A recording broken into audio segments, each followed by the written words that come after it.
lai ku nga le athiante season 3 bung som ni le pakuana ziak tu chante ya Matthew apa le nu no ka boite lo chuang ro le kalu robul enge min lo en reng mai ni amak van piang kal ro u choya kan som lo cheu hi zana ui chu kan pu mai don ya nu no kalang dor kharla tin lu ta che zung o lut vung du hun kan hongang chu phi chung su a hrimin tunge motor kha khalanga piang ana tia lo buai reng su van piang mela ho kinte local ro le nang hi chu fapa ang chia ka eni niya motor min silpui ro tin lu ta nui sunga kal te u kina film khurla o lu ta ui puana tur khai nei mo cho ei tui u lai ku nga chuan tin kina chuan phur lu tukin motor atinung le apa lut la anunga khan chuang ro le anu no nang heta lo chuang la achang tupa ka angdon tin kinan na res ram kin lo mela zakro anunga khan chuang ro ni lo chuang le su mela tlan muang che tin lu ta le nu novi an lu ta khu pa ziap zuap khu ka wa han ten mai tak a motor khutlu sela ama pui khu sil ong sela ro bulan na tia ma se chu lu ta lo khreman si kina tlan tur chia chu ti ding in ron hoile ro buli thian tur ka ni ti ro kan zuk tha don chem ni nilul lo ve hetiang ang motor changkang hi ni mulo veng kel tila bu deng khol hlui bula ding lovang kina let's go atia iwahan chi mom tak local te lut vung nek iduem motor hi kala lei ve don khop tin ro bula tum nia kalmai te uluta zanin chuan abop kan bayang belan natia nia boite nang po rei lo la o choya hun hi choi tuile evek u lai ku nganatia apa driver te kani veya puten motor sil ro po anti thut thei baka pute na tul chuan cho ka ei thut thei bok tin kinatlan kalro ka motor hi khala ma se choya kan som lo che ram kin lo tin lu ta tumbur kina chuan nu novi mel ral pa in miss muang changino driver reng hi chuan an pi te an kher atia kalte ram kin lo nang hi ikum ai ni ngai tuana puitling tlat baka ikum phu lovin i ngai tuana nuai driver ka du lo tin lu ta phun sup nu novi nui saka kina film khur ta khan o zanin chu na tam sia min lo puila he ipalura ten ui an tum sia ka buai don ania atia kina chuana paluta chu ena kapu kapi chu ka lo pui don emni kapi engei mamoang tina pit zau ram kin lo ti tura om lo kal ro itel lovin ui kan puat he hei ding te kan thleng kwal khersu khoi chabi kha ho wang la ho muak hanjir phon ro poli beinon jingsi lu ta chuan tin kina dinga khoi chabi khanu no lu ro ui ka lo keng lu tang le ka driver kha chu hong wang ro tin lu ta phi sek ani le o kapi naktu zinga motor chu karon silang kapulut poli ka beinona katla zia kanina nang poi beinon jingsi cho ei tui velo tin kina kala ui puvu in lu ta aron hoya ram kin lo mela itlak dan le katlak dan nen ang lo kalro ka zu kang che ka ko lo che ni chuan ka runin sum tual hi ron rap leksu ati zui khur mai zanria bar khamni in mal som ruwa surin lu ta po thu thleng se ya chumuwa nunovin bual zo bual ina tanga lo chua kin lu ta lo tep mezial si lupin boite iwahan zo ma ve local te aizol tanga karon hon lo son nge han mangte ti in na lo kaya oi ulu da chui ti ang lo mai lo son ka nei ve lom ba kai thian ten lo ka lang ahun lo lutuk tin nu no vital ahun lo taka hiara hun aho lutuk ka nu no ka boite motor po ipia le sak mingin kada iwahan rim tui chem lal berate ti vel chu lung kham su an lo la thleng don lo thlengan silang ba ka hetiang ruwa sur nuaya an local don lo tin lu tan nu novi pom thut oi ulu ti ti omang lo mai ka towel kha khoi ba kai pindana kherangai lo khi ka pindan tin nu novi tala boite talsu khopui nulai ni kha ipindana mo kan tiang ni lo son tin lu ta thosuk su nu novi towel bi atla karei achon ban lo lang chuan lu ta ti dang lam vek oi ulu ta chi lo puar lain ba ka engma kala in hnoi lo khoi mo ulu tiang chuan pindan ati man chia lungai su nu no tiang mai hlau su ka motor thar hi lom leang lom non fowang ti in pindanan luta athode huwa ma pindan light off makin aposia fu le ma se chuti lai tak chuan pon lama thom alo oma an bathar aron diruk ruk ulut thoro chu mian lo kalania ti nu no vital lausu puro buang motor bungro semaniang nu no kong ka kat hetiang ati che hi alom hring nun kaduat ti in luta aming eden huan to le lutvung lal lutvung lo hongte in muamon le khoyange ui kha inda lut mel chepa tin robulan kongkarun soya para hei ankal vekani hi thompo omlo lutvung mela lo hongro ruatam si kan hu don za lutvung tin robula chuana bi nuno vital pit zokin nain ha akele lamin luta chu khumatangina tlo tha oya kanu ka khup tunge min chowem ni khochiat lai nge lo lenin tum tin underpen nen luta thowa ulut kalsu kha toel hi vengro ithrian ti an ni chu oi ka jak ulut I ton zaw kha tin nu novi ain ha tha sok ma se luta chuaneng ma kheto lova hindim lutukin kong khar a honga chu taro bulate loading chu muina vin lutuk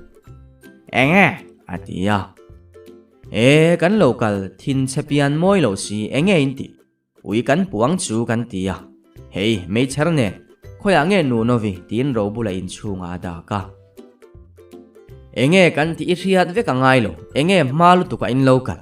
ruwa sur lai line chung in khom kan nei don tin lu ta chuan kong khar tum oi barma underpen trial nen ding puk ruya chung in khom kan nei don hanti lut vung khoi kan lo lut don tin paran naron nek in hnuai lama tangin kinaron awa papar enge in trong in hnuaya ka omasin palut akha thoring lutuk pindana tin kinaron awa arang lutukin luda chuan towel la venga aro bulate melin in hnuai lam chu melle ramkin lo mela tui so hian ka le pil fuap don se mon le par sek nang po khisung su hrimin ruwa sur hnuaya engtin nge ui kan puang nin om lutuk ui sa motor sillo len ti reng mai tin luta tumbura in hnuai tangin kina pui chuan papar hei in hnuaya hian puat hei paluta kha thovak vak ringot atia local te ramkin lo ka bia chem ni patling ti tina kara lo tong su tin luta thua nunovi chu ke kortai le darba ha in sam aron tron kak phaka tutaron nui sein in lo thleng dere lo thing pui kan lumange kai trena khan uipo kan da join puarem alo tia puare nu no zanlam ui sabai tur hisapin kan elom luta in puisang kai mana thing pui hang chu in hovila in hnuaya chuan mi luta ui chu kan roang tin paran samahuya ang tiangai lo rolovin duem ni parse chesek suksi khoyange lalbelate ui sai turin in lokala film ku ka ateu lo mai ka phumang tin luta thumu imak bian buan mai luta vain hate khati keng kung khan omsu ui chu dule phumla I le lom kong atlang bokanak tu ka para po pheyang tin ro bula nuya dule ka in hanga dule ka mukak tualang karunin sum tualani hi thing pui kha inila in hnuaya kan puwa mai don nia tin ke kor bula ha nuno bi chu thing pui ron semin para le ro bula in kara thua nui ver pa in upar kha in ru aronti in thuai ro par sek chi khol ui puang lal bela te la muang si ka phim box si tin lu ta thu tha chuti lai chuan bang ong atangin kin a chuan a palut motor silila ba ka driver te kan ni ve sia lo min lo pe aron tia lai kung fa param kin lowa mui toy nap nga kha horo se welcome i lo chu motor silani mai ho wang ro tin lu da chuan vot thepin banga vom lut vung misual thoring si sual si ka ho khopang i du le motor chu lo met pit vak donia tin kinatlan so now so mol si fing si sual box si han hau viau donila ke aina tong the tin lu tan vot thep char in kum chuin thau viau ma sela lu ta in kom tok bera lo mole tiru ui chu zuk puwa teang u nu no tuilum khalo chuang la ui puwa na tan ba ka ako chung song bol na tan o tin para thova ole chung ne chu har hleinem usiam puite local ve se hei ruwa po sur to lo tin nu novi anuya kalte par chi khol sam se uite pangang ngi he si i mela apa son klung si robul film kukin ui ka puwa theilovania ka chola hal ka kuta khur in chevekang tin lu ta hovin in nuaila man pana si det ne na tang ko pin lu ta hovin ui an puwa zo trep tia lai ku nga te ho an nu pui te nen pianga te an lo thenga e kharo bulin lo puwa zo dere lo ruwa sur sia engin lo ti kan lo ring lova in chawem ke hi ka puar sia ka in thiar si lo lu ta kanin thiaranga in lo puwa zo mayang chumo tin pianga ron dak zat email chatong thei fing phakarani chu in lo payam lai ku ro bulatela lo thleng ma si tum lo devin kan film kuk mai tin lu ta chuan thana ruwa e lal bel khatia kan chukha ruwa sur nem sia lutan kongka lo hong chu underpen nen chungin khom nei an lo tumani ome tin ro bula chuan mei charin ui aliawa nang pui hi ka chu vir pop don che monle soilo tur hi khete e ka vok saman khamin pete van piang nang poi dai kal don ani lom ni zanin chu buaina hlir phun chiar ol tin lu tari nuai nia lu ta hi chu ma ni ten iri nuai mai ani hi ui kha puwa zo ula a in te po kan inang chu lai ku ngan lo ti in anui sung mai ti chuan ui chu ro zovin in chung lama an lu ta cho tola da in para chuan a tuai le para tlem hilem photila abob khazanin chu kan bai don nia ala malom puin ham pola omlo kha siam puite khan du le lo lepte se lai ku nga chuan ti in halo phora o lai ku heng te chu nikum masa lea te khan phorta che du le te khan par se khan lo phu mai te se e par sek nak tu zinga choi lo enga anuwa chuan hoang che ka dora le kan ina hian in leng kan mamo lem lo o robul enge min lo mitlo en vereng thite tin lu ta hoiwal khoi robul lo thite ke ma pon ka kenga lom ka lo thia lu ta heng hi lom kan ti ve thei tok tin pianga nuya nia khoi ka lo thite ang pianga tui ka lo suwa zanin zong lu lam le mong lam hello le kin o i motor thar kan loma lo mole tin bela chuan tuya suwa ase me tur hakanu no boite vok sarep khalo kang teu zanin zong lu ta hian ka sum bom ka hongang tin lu ta phur lutuk chuta le pianga chuan juno khat li lia wathli in lu ta phur nui sung chu apeya lut vung nang athleng tuini boka pa ber chan changin hanlem to no hei motor hial in leya zanin chu loi that zana ni mai ti in nanuya lu ta phur si pianga thu soiwang lom si lai deuh bok si na nui he sung mai van piang mela tiang kher khan tong su ma se zanin chu du tokin kan eyang ti in juno khat liao chu a ina chu ta frok domina meng ko ka aju muam lai chu aron phu chua oi ka thidon kanu van piang ka rok karil fang ka phing ka chikong ka pumpuya sa tui pol lawani mo thi ila ka ro khomi tum local te ka tul ve don khopche tin lu ta ir o lu ta tui i pol lowem ni ti pallutuk ma se ti khani rui mani mai kha tui ti in pianga nuya nui su mela ka rui malo ka pumpuya thip ka luwa ka chuak ka pumpui hali tu mem ni lalbel nui suang su khoi tui tin luta sia o lut vung enga ngei si vak zu kha athakem ni oi anarat han le hluam to athak lo luta a sim simin enga nge tui pol lo ti in lai ku nga nuya in mai teu in nin om zu in rui lovin in phun chiara zu in rui poin in phun chiar tho ka zun ka thun mayang tin pianga khap fek ti chuan zuan ina an kai khat to nenan midan khap fek to luta du to kang u nakina kan in le don nia ba ka ni moya poi phuin namalo la keng lo sa kha chan photila zanin chu abop tal kan bailo chuan luta mana sipai kan tan lai khan engei sa ming kha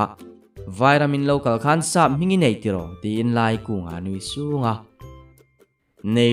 lo lai ku man lai soi su robul engei lo nui ka hi pangche ui kha bop hlepte tin luta tum lut vung enge chala pon sa minga nei lom gau hatia kha chuan sa mingi nei kha tin pianga lo nui tep engtin mo uluta hian sa minga nei in tiam ni vairama kal thumin thrila ma se sa minga nei asoi mi alo ka wa han phecha tin nu novi halo khisanga wai chu laya alo soi mi alo wani chu luta kan soi don em ni gau hati hotela siam pui kan mu khan luta sa mingi nei kha bela chuan atia in vahan nin om take o hor ulal be luta hian vunga ti bak minga nei lo tin luta tumbur to chuta ro bula chu kuthin wa valo dakin ka hria e nu no kan soyang o luta hian vairama khan sabas luta ain ti aron tia par se khoi mo chem kha kamon le chem kha lo late ro bulai chete ten kan hlek te ro bul zurui lai fiam thu ha enga ngei soile tin lutan le se tut imak sabas lian ri lut su luta hetia luta han ni mol top ai chuan bas te kan tiang che lai ku ngana tia lalpar khoi uisa zong kha pai le vekte karunin sumtuala hianin hoi thi sung don tin lutan mon hle chem maban para khapa halo chulu haite mol lutuk a hrim lut vung enge sap ming nei chui huat viau sa bas luta ti du lo le bas luta ni ro tin bela tlan chuaka ro bulan na zui siam pui te ho tap chaka in melin an nui dir chara an nui ringam si lawan dulan dom lutala chu ke korbul fual lutuk nen mon le chem kengin na dinga thinrim lutuk dan thre si lovina hui pap pona trang lain ro bula chuan bas de luta I huana pui nama omem luta sa bas lian i vela pui nama omem kan zuk lang sa bas aron ti zuwa hindim lutukin luta in peta kongka chuan vadingin robul kai ro avati hluk hoi mo luta a ho mai huat tura omlo kha ui bob bai kan ti sia pui nampo chu zuk lak tirte tin para chuan luta chem ken chu aron bana par sek nangpo nui lo khan min beta che mela lalruthi nangpo engei nui tunge fiam thu tho a hrimin lalruthi nangpon sa mingi nei lalnen si pon engei nui tin luta thutum buawa huwa tura omlo kha luta ole tu man luta hi sabas luta ti to su lalbel nangni po lo lut ula sai chan thuayang boite nu nangni po aso bol khalo siam ula athau re usia tuidon mange ti in lai ku nga nuya lo lu lowang tuma lo lu belangai lo kaning tuma nui su kain hi ka poi sabatu te nui na tan ka phal love ti in lu ta la tum pon lama tangin ro bula chuan baste lal baste lo dak te lut vung heini moi le vana maten lo kalania atia kavahan ning liau luau ta khumi hringku cyclone remal khan chim lama len ro se ka chang hlek lowang enge ni moi de chuan lo ti vana ma ui po ka lei vek to lu ta na ti ya lo lut ve ro se a ho lu tuk lu ta ba ka tlaya khan ni moi le vana ma te som ve kha ni moi point phui nam ka lo ke nganga ti kha paran na ti ya hok lu tukin tlaya khan ka som mo par se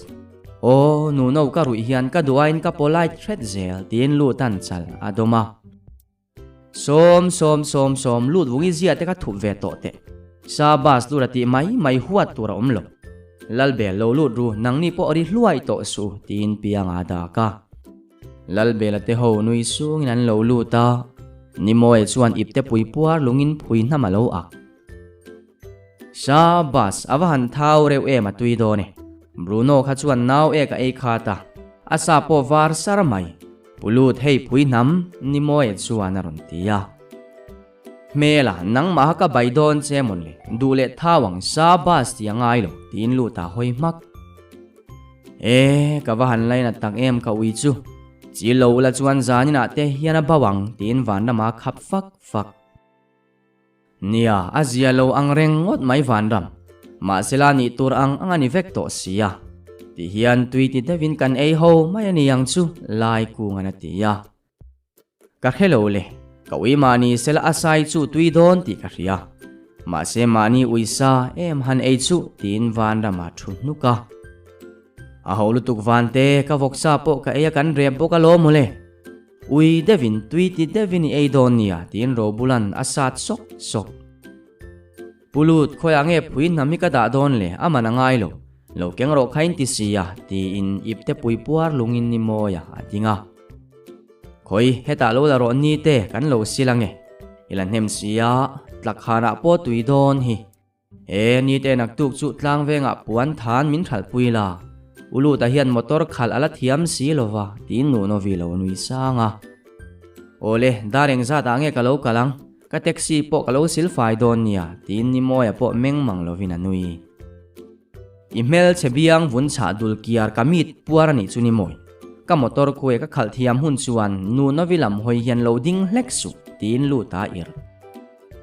lut phung ma bas te I ho thin emai thik lo poi nei lo so thing kha vasil te zanin chu zan la ya kho manguo la ya kan ni moi te po kan khilai veang chu tin piangan ro wa rela van pianga la hi kanuam lovitia so la I tui em zel tho ka uisa hi lo silte ro bula chuana tia dikchia van dam hi chu kaning lutuk in ti thu si ni moi loading nui sung su min lo puite tin lu ta che tur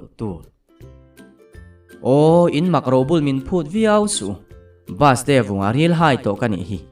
baka tlema thu deu tur zok chu kani kanin mel that le lutuk tin pianga chu in let alo ni tak chu khoi par sek chuang ang u kawi sa siam hi chu athakang alu khalo thak te bula tin lu ta che than luam to anei tu le thleng tui ni a lu tai thu thualom puina mi tam tok thlagang u asa tlem si amei hi achak tha ka eyang van piang tin ro bula nui sunga robul chutiang te chu in nei tlaya la tok manna tur khelo khatiang te kha chu nu pui nei lai chi lo ve ngot la imeng tlai warang lu ta khan ro se lu ta wi sa hi van tlem ve alian viawe mokatia hetiang de chuan kan khamnang thak belang tin lal bela nuya dikchia robul su hetiang de chu thisen la pal lo tan chi ni lo keiman ka lo eyang khoi mo para wi sa chu ka lo en avahan tlem ve abop akim lovaniang tin lu ta tep Karhemi alo abo pikat sana nilova aro bulati evekani khoi asapa ngai khatel bel mayang u tin paran na lo chok aro bularon nui puta lal para tlem lo min ring hlel de wemni hetiang van nama uisa mai ka odlo baka kha phui nam kan nga ti in zuwa in mak zandar som pel to in lu ta bathara se me nen thuin lai ku nga te an tep leka zanin chu men chung chu tlai warang katlang van lai ka ngai mange van rang chum kala chung chhor thaeng te siar thang van kai te khian ka lung min len khoi mo bas te thite tlem chu ni moya te sung chu I thaim ka in tharung ma ta che khalem te ti in pianga atepa tlem ba ka du to lo pupiang ka biang vuna cha to lutuk vanama uisa chu atui tok si khoi mo tlem chu tin ni moya tep nui ni moi se mei he si join ve don tiro ka in resona aro bula ka katirang van rama lemi lai ka vul lai nge de chun tia I tui ber tho ma ni biang se tin ro bula dak zuwa nie chumi zan lu ta motor tharan han lom je chu apuye zandar som pani nulama uisa nan rilui lu ta po ke korbu le ton zau nen than deuh hluamin an nui sunga siam pui te ho po bual ina lut zeu zevin an rivela la hoang u lu te tual le na pial le hi ka movir e boi te wa han chelo em nu pui nei lo vilang chuan ke lai ku nga hian ka chua lo wang che lu ta nak tu zinga e khom ka kan se zing kar kan ti bowang boite pasal inei to em lai ku nga kan ye tin lai ku nga chuan nen sia kwa zu ta oi ulai te zak lo inu pui ka ni hi mo lutuk a hrim hrimin I thin lunga ui re ni kha khoi mo tin nen sia nui mang lova hong u duain kan polai to lu ta so I muem inu no vile ni moi so anin beng nui e khoi ange par se ka hi ani hi ma khana phuna ti in pianga hoya het ni moi duain inui mei nei tlat nu no nang po in leng nei angin omsu so kinanu kinapa son luwa katumania ti in lu ta da ka lu ta pui chu bathara ada ka aro bula chuan koina chaladom e kapuar tu khoi ange tuk ver kan nui na ria chora tlan duang khovela vir tin lai ku nga phun lalbel hoang u howang wang u ka zote nuai lo he ring nun hi lai ku nga la hi noi ve zia khoi ange par se ka chu du le nak tu ka tlangwal tlom ngai ten zong te se tin pianga thowa pupiang te pupar te chu sam hu vekin lu ta pindana lu kha tiru hoang u bruno ka ngai tu e kan ei vek to take pupara chu mu hi la ni yang kal sanang u tin van ra ma chuan anem pel khat rang lu tukin lu ta zuang thowa van ra ma chu melina meng sen le mi ni si van ra mani bok biang puar zu du ui sa he eng moi soi tu ma kha che su khoya nge ka pindan atia o lut wong ma ni pindan po han riat lo chu kha isira khan lut ta che mole e vi siat ling le tlak hi wa han ni lo tak tin piang a thu zoi le a lut ta chuan pindan kong ka honga para chu sam thla nuang in lut ta khuma lo bok oi ka du theilo van ram aden lutuk pupara dam lai tha pulu ta khuma khan pupara asamina in ok hlum tin ni moya meng pong lal ni moi lo eng tin moi ti in ok hlumi tiam ni mengro lut wong enge omzia ipin dana khan lut ta cheu tin pianga zuang thowa luta nui ti duya lal bel ni lo van piang chu tiang ani lo case ka nei thu the para khu chemia lovania lai ku ngaten tlaya engen me pui kaina tanga ruang chuang hi ka du mia lovania atia oi luta chu tiang eng ma kan me lo possible le arsa ni mai eng tin nge para chu ain ok lumin tiam ni tin nen si lo meng phoka ehe arsa le pasi ain halalom le lal nan si kare luta I mual pho don zuk nia zuwa in si irunin sumtuala para ruanga chuak don khuwa chemia lo tin ro bula meng phadui vanram nang zuk fiate iming po vanram ani kha lo thi thut po nila ke ai ni in me zo para khu athiam zuk ente achemia lovin ka ria kan in hi sang em o tin luta phuna pulut chu tianga ni ngot lo vanram achukania ma se vanram ka kher lo the lalrin oma po ruk mangani ve tho hi baka khoi maila ka khelowang ka zak tin vanram meng phim ku in vahan doi tak amu hilani khu thilowang ama khan tap chaka athiani kha khoimo kyang teu par seka ti ve kan kai thowange ameng pualem lo en ro tin bela luta are enge kara lut wung khonge light on na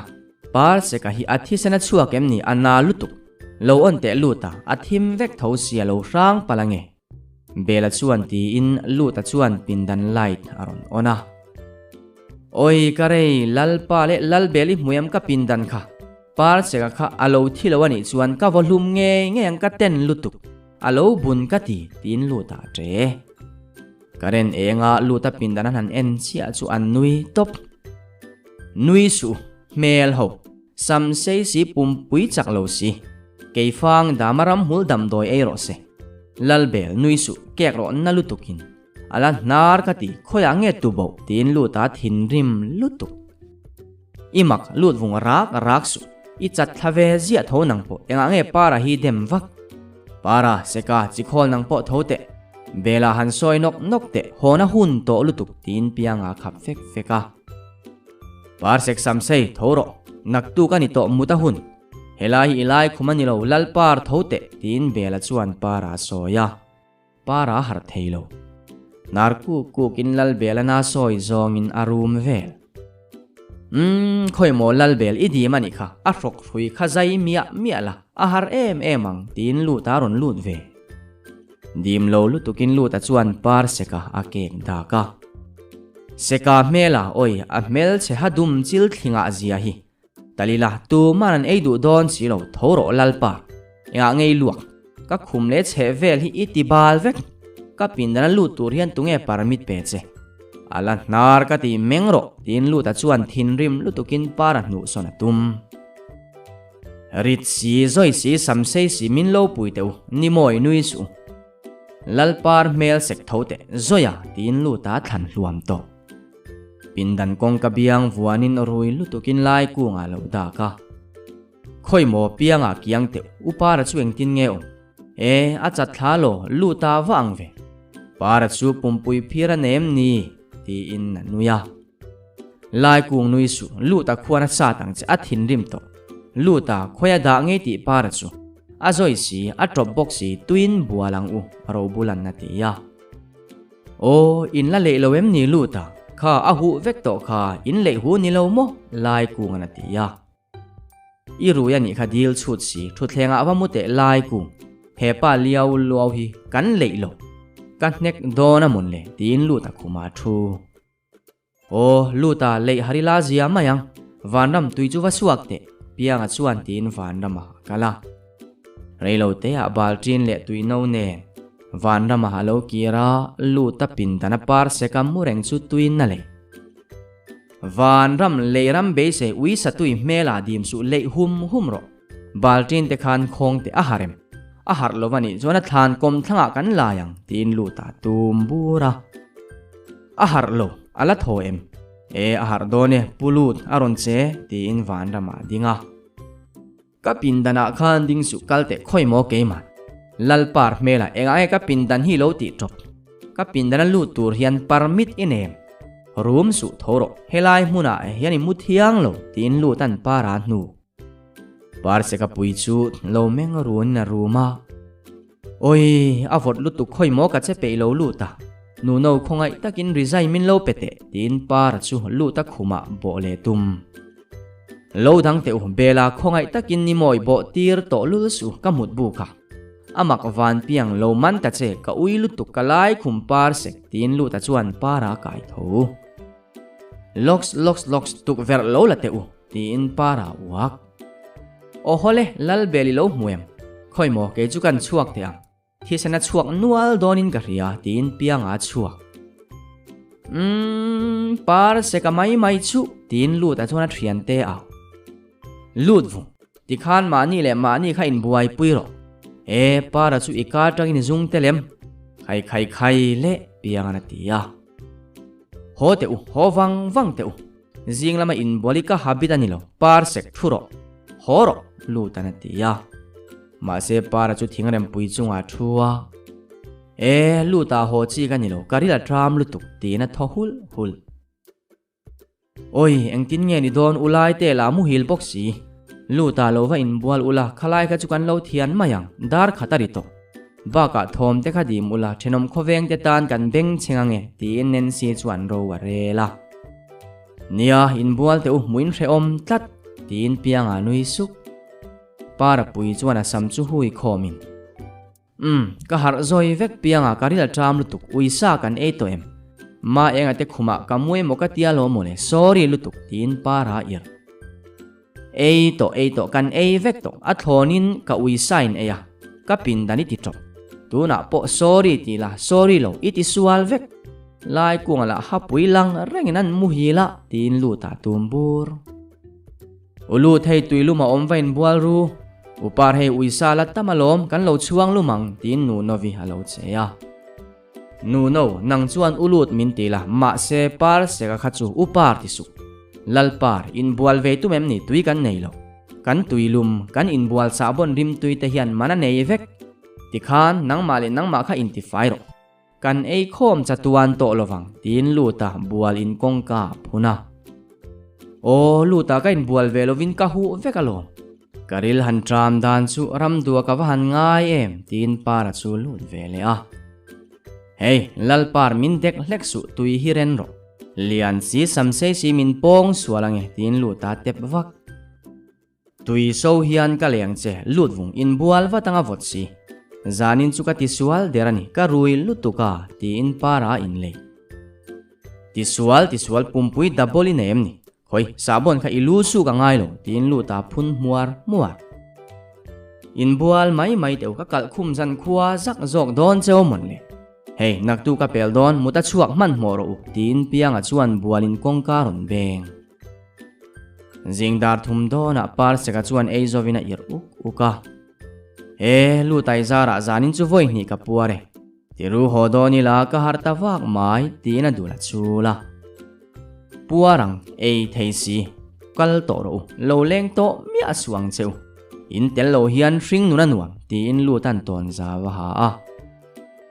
ni moi lai kunga kha motora khan lo zon lu teu naktuk jing chu kan ti bo don ani hi hoang piang ana tia robula pui chu in nuaya valuta sarangin uibop aron khai chua hele hei uibop ka chare thil char in chu sak to oilo a char neya ati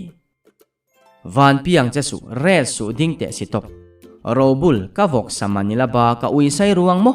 ani thailo ding te van piang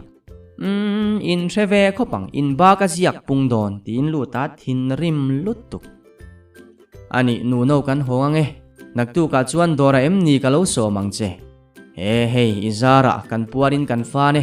pulut mutui mang thau ti in vanama bike nuwa ni moya thuwa nu novina chan main luta chuan ka muta tui lovang ka khuma ui thur kal teu ni moi mengro zanre nuwa du ai ni polite threat tin luta te an lut mak jingkar nin sei pui khwa chu mutti tui tok lekin ruwa phing phi siau asura sei pui khwa chu triau chumin bo warlu kin kholai are ruai bok jing daruk ri in kina pui chu kaljung turin gambut nen apalu rate in lam apana luta telani se dar thum tlangan mu fel chawa chu ba ka luta khan wanama ui meyalo ei kherne khatia an han mu kha nunovi tranga an beile sak nen jing daruka chuan la jan lai don chau jingkara khatia angel te dai ngai lo ram daya nunovi nena maina paran tlan kha mutna po son to chuang lovin nunovi nen khum khata lung chim tenan muwa dik tak chuan khuwa hin na kum zulai thlama chu war lo ma se luta hian poeti lovang ma se bathara chuan kina chu gambut nena tum khuta kong khara tangin in chunga thira apalu rate anla tholo ti ahria chuan fai fu kina ko ma se luta emo nunove emo chuan an chang lova chuta aring mangkhengin kina chuan apalu tho toro motor silangi ti kha daru ka pelto apalu thoru tin in chunga aw leng mai lurate tan haider ru ala nilova nunovi ron mengin luta chuan lo la khan deuh chial maya ulut khoi mo thote chu kina local tatin ka ria min kowan om tin nunovi phun sar chiang manglova luta chu lo mengin ala malu tu karem te ruwa sur hi maina par tlanang chhum jing nuaya ti in nunovi kwa imak ulut iruyam ni harte ba ka rem tei po kanilo chu bathara chuan tunge om ulut thowang ti nunovi tal phat luta pui churon meng uawin mo engtin moi ti dar engza nge tunang huna tunge lo kalang khuwa war to em ni nu no khoi ange ka pia le sil fen te hi ka du thelo chu bathara kongkan lo kik tin luta tal buai o iwahan mak ulut jingani to hei daru ka pe ma se tunge ruwa sur nuaya tunanga lo lengang va enro tin nu no vi tuma ngai thawak lovin mon hle chem kengin underpen nen luta chuan kongka apana dim te in kong kharamel rang lutukat lo hong thuain mon hle chem nen posiala ehe apalu da chu posi moi lo ve ai underpen kha apalu ta elastica rule tin kina lo aw kasat eu zok don che mon le ram kin lo ange lo ti don tu na nga mi na len po hun lo horo tin lu ta ding ip o ni zana nak tu ka motor silang itia khalpo kan zir don itia ni lom ni a shim shimin a palut a nu no vi pindana khane ngei ti tin kinat chuan lu atuma kan zir le don lo ram kin lo horo dil chut si ni zana i pa zu roin min ti mu thelo kan mu don tin kong ka khar le lut vung mi sual underpen lui pa i motor hi lum ro se tin kinatlan lu tamon le chem nen ding chutina le hoya ma se kina chuan hlate khua lo thleng to hoi ham mol si fing box si nu no la tho su ala malu tuk vai pathian pola tho lo mu le ang tukin zinga kan mua he zing thowalani muang tin lu ta chuan nu no vi lo tho tur chu akwa imak ulut khoi mo ka thodon i mut bu te po su ka ngai so ba ka mut itia iril ru ka ria ka tlin lo tin nu no vi vin o nu no lau su khi ta kina kal to mut bu te chu chonu kho tha kan su don nia ho muang tin lu ta chuan pin dan lama po lu le tuma chuta bang ong atangin kina chuan kha mo ka ring renga a palu tang ro posimoi e a chak lo ve anu nu no vi po ne lo come on a palut alo ti local te bung som sari paruwa kan chua te angche ramkin lo local te kain hi voi khat ma lo rap to su tin mon le chem nen ruwa sur noya lu ta zuang chua ramkin lo local te mela ding ro ka sat don che trong nem lu tuk local te kin lo ding ro tin lu ta chu tlan khut min sa don te chuan ka local du teu lo lu ta ka din te chuan min phadona sin lu ti salian i du le min lo la si pai tur ka ni hi tin kina atlan mum tung mai zingdar som pelin lai ku ngale par se ka chu phel deu phungin an dor lampanin an kal bu muta lalbela le pianga po lo thleng phei to in kinanu thing pui an lo in khochia nen in rin ni ani nen sei pui tlangwal ho po sei pui dor tual vela an thua ti phungleng soin an rimam mam e kha pianga in van jing ve join ei to em lu ra te po hian line hong na nge nizan kha zonga zialo em maya lu ta khan min hongo tang chu tin para nui sunga huwa ang chu huat lo lai che nei hleinem par se nizana reng i ruilu tu hrim ro bula po e mela lo la lang lo tukin reson bu failak tum ho po an phun na sat kha ka buk peilo katan khwala war velo atitlat khatiang em marui kha chuan om to lowang u ti in pianga alo tepa nia aza thak ulai te po vcp nia duai ni rui langsar thin ma ti in kinanu in changa nuaya nie boite nu ni zan kha chu duai chuan kan rueni zu hi rui khopa in to lo tu ma se tuna tak hian kaluana claim in ka van chak em tin lai ku nga thunui su ke chu thei thurani ei ka chak ni e lu ta huan mi kha juk lowang u ro bula te po khan an nei mole laya kan ro bulei lo kam khat ve te u reson lak tum zong te an phunania tin bela thu tak o dule lo phunang miang lalbel sarkar kan yami zong ti lom vek se na ni lo kan ha kan chawani hi ma se jing kara ui bop ka khel tin ro bula lo nui chho sunga ro bul lo tlan te engei ken kha ser bolem ni e mel chaviao malai du om lutuk bulte khoi kan lo enge ka pumpuya thum ti in lai ku nga nui sunga in mak lura tel lo te chuan kan engam don emmi nizan khana ui bop ka rusia min talange ti in ro bula chuan ser bol chu ada o dule lo in volum ma ula poi hleinem awa han thur tui em lura ti vel buai puya ngai lo ti khana hlim to lutu e ka har suai mai ke chu zu in ka cha tin pianga nara than deu hlua robul a hrim reson khul tum tu re chu kam tha pon lo chhon ve ta che vc kan nia kan mina din mun tur don ve ta che tin lai ku nga chuan sera eya robul la lo nui sukin o lai kung thili asoya ola ataka tho chua harani hi kaluna boxi muta chuak boxi o poison ni layang rangin mi pui kan mangai thelo atia chuti lai chuan chu vela te ho chunal zeta in chain tual upakunga hovinan lo kala se pui kona ro bula lo thuluau chu muin par ku nga chuan lo bia ka robul tuk in kan veng ten reson lo la kan tuma retailer berin kaluana ka tho pe lo ti san mai si visin nia sarkarin ni hi kheteu mi puite fai rel bel thleng phakin na thok te cheu hei tuna po vc ten mala kin tum si lo chim veng vdp ten veng thlanga zu kan check don atia ave nia nuwa chuan eng moi soi par bu in sarkar lai eng ni bik si lo hian ka khake min tiam ni tun thla chunga kan sem man chuan to kalro kal le lo lok teu chu ve veng thlanga zu kan check don im tiam ni vc te min van za lo ve laya heng ho hi chiri dan na tan ka nek do ne tin ro bula thlan luama sual hi kan do ve ngai lom vc te berin zu khap in khapani lom ni ashim shimin reson te bukling ve ula sarkar main retailer te bukling lo in veya dikna chuti khatin tia tuna lemin sarkara in buk big lo in suak sai chuanan na tia lalbel si top tongsu keiro bula vc bektei pasal tur hian kan chang nge sai chuan mela kan soi ang vekin kan om theilawani hi nangni ko khanti lom tumazu chau hi suala puwa do derveli engei ni big dule ka suak lowang local te mela kan khuwa hian enge soi turi nei tin ro bulana zuan thel ro bulenge tharumi ron tho ngota